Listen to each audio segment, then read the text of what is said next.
नमस्कार, मैं रोशन राज। हम आज़ाद हैं, परतंत्रता की बेड़ियों को तोड़कर जब स्वतंत्र लोकतांत्रिक मूल्यों की परिधि में जब किसी देश ने सबसे पहली बार सुकून की सांसें भरी होंगी, तो उनके लबों पर आए सबसे अनमोल लफ्ज़ होंगे, हम आज़ाद हैं।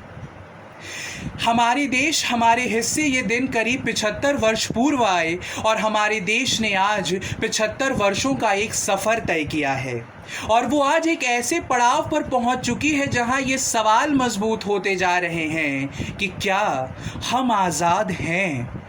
और ये सवाल के पीछे कुछ तथ्य, कुछ तर्क बहुत प्रभावी हैं। एक ऐसे समय में जिस लोकतंत्र में हम रह रहे हों, जहां अभिव्यक्ति की आज़ादी पर अवमानना के कड़े कानून हों, जब राष्ट्रवाद की फलती फूलती शाखाओं के बीच जब पैठ रासुका जैसे कानूनों का हो, जब राजद्रोह और देशद्रोह जैसे शब्द जनसाधारण की परिचर्चाओं में सामान्य कर दिए गए हों, तब सवाल उठता है कि क्या लोकतांत्रिक मूल्यों और उसकी परिधि में भी क्या हम आज़ाद हैं।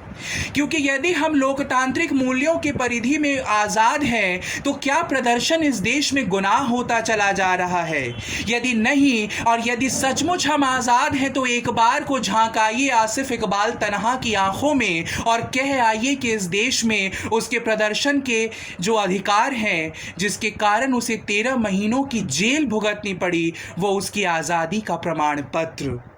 कहाँ हमने सोचा था कि हम अपनी कई कुरीतियों से हम बाहर निकलेंगे, कई कुरीतियों से आज़ाद होंगे। तो बताइए कि क्या पितृसत्तात्मकता की बेड़ियों से हमने इस देश की बेटियों को आज़ाद कर लिया? और यदि नहीं, तो हमने फिर कैसे आज़ादी की पटकथाएं कुछ ऐसे लिखनी शुरू की कि इस देश के निकट इतिहास में दिवांगना कलीता, नताशा नरवाल, दिशा रवि, सफूरा जरगर जैसी बेटियों के नाम शामिल हो गए। इस देश में कवायदें तो बहुत सालों से चलती आई है कि कपड़ों से बेटियों के चरित्र को नाप लिया जाए, लेकिन उस पर आज़ादी का आज आलम ऐसा आह करे या उफ, कवायदें इस देश में जनसाधारण को कपड़ों से पहचान लेने की शुरू हो चुकी है। एक ऐसे समय में जब इस देश में बेरोजगारी के आंकड़े ये बताते हों कि वो 46 सालों के उच्चतम स्तर पर हों, तो बताइए कि क्या इस देश के युवा अपने ही घरों में मिल रही जलालत की रोटियों से आज़ाद हैं? वो युवा जो दिन रात के अथक प्रयासों के बाद इस देश के विशिष्ट शिक्षण संस्थानों में अपना दाखिला लेते हैं, जिसे ये समाज सामूहिक तौर पर आतंकवादियों का अड्डा, जिहादियों का गढ़ कहकर संबोधित करता हो, वो क्या इस समाज में सहज है और अभी अपनी अभिव्यक्ति को लेकर आज़ाद?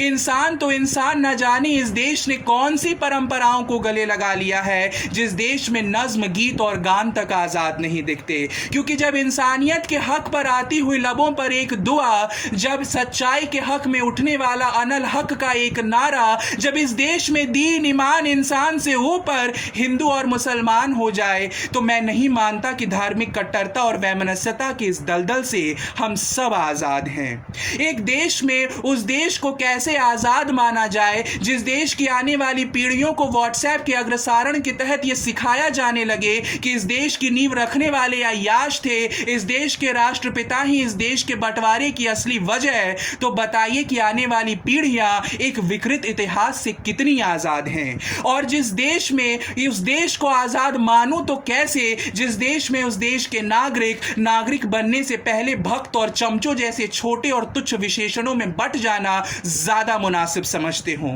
तो कैसे कहूं कि मैं आज़ाद हूं।